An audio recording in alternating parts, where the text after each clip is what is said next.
It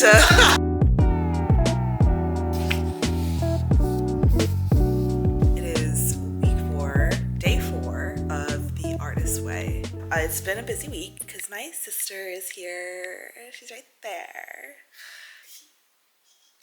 We've been doing a lot. She's obviously visiting, and it's my husband's birthday this week. And then I just finished the reading for this week, and I did leave on kind of a cliffhanger because they talk about reading deprivation, and it's not what you think. She wants you to stop reading, and I'll read it. Sometimes I need to read this shit verbatim just to make sure I don't gaslight myself. She says, for most artists, words are like tiny tranquilizers. We have a daily quota of media chat that we swallow up. Like greasy food, it clogs our system. Too much of it and we feel fried. So she wants you to sort of listen to your inner silence. So not immediately filling your day with like words, which I actually think is quite like topical to social media, because when she started doing this, social media didn't exist really. Of course now, like when she talks about like, you know, she doesn't use the words, but like doom scrolling, going on those apps, those apps, the apps I post on every day, those clogging artery apps. But she does shout out like things that, I mean, like old fashioned stuff, like newspapers, no more. Also like TV, yeah, I know, she shouts out TV. TV counts, because it's blocking our inner voice, a space some of us begin to immediately fill with new words. Long gossipy conversations, television binging, the radio as a constant, a chatty companion. We often cannot hear our own inner voice, the voice of our artist's inspiration above the static. So she wants us to practice reading deprivation and cast a watchful eye on the others. I know a lot of people who cannot do this. Like they need to listen. I'm thinking of like my husband. He like needs to be listening to like a podcast or a YouTube video, like while he folds laundry or does the dish. I feel like that's very normal though. Like everybody, for the most part, does that. She doesn't count listening to music, so we can listen to music because that's not.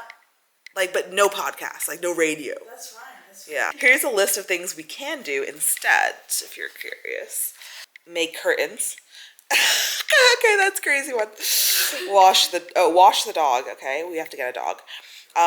Sort the closets. I would love a closet clean out, honestly, but I count that as an artist day. Write to old friends, repot some plants. I've already done that this week. Mend, knit, cook, fix the bike, watercolor, rewire the lamp, paint the bedroom, rearrange the kitchen, work out, meditate, have friends to dinner, get the stereo working. Stereo, Jesus, what decade are we in? Grandpa, get the boombox out. The radio transmitter isn't working. Sort bookshelves. Sorting bookshelves. You can sort the books. You cannot read them. She has in parentheses. That's a dangerous one. And go dancing. And then there's a lot of tasks this week, as many as there are every week, but they just seems like 10, a lot. Yeah, so I'm gonna kind of hopefully do half of that maybe tomorrow morning and half on Monday, not to leave it all, because I haven't done my artist date yet, so I'm kind of planning on doing that on Monday. Yeah, no, I mean, this week is a special occasion. And you should be also doing the artist way. The tasks look fun though. Like one of them, the first one is describe your ideal environment. Town, country, swank, cozy, one paragraph, one image, drawn or clip that conveys this. What's your favorite season? Why? Go through some magazines and find an image of this. We have to go through Pinterest. Or draw it. We need a modernized version of the artist way, I think. The artist way for the age of the internet. The Becca Sod edit. I can translate this for Gen Z. Stop reading the newspaper. Newspaper's out of business, mate. Yeah. You know, I went to the pub. It was a physician. Oh my God. And you know how pubs have newspapers every day? Like that's a kind of an old-fashioned thing. Like they will have newspapers of the week of like different publications so you could read. Canal side, like what do we Right. Yeah. So the physician says scan this QR code to get access to all of the daily papers. Oh, fuck off. Fuck off. It's different now. That's actually really sad. I know. But to be fair, we also did a podcast this week that I need to edit.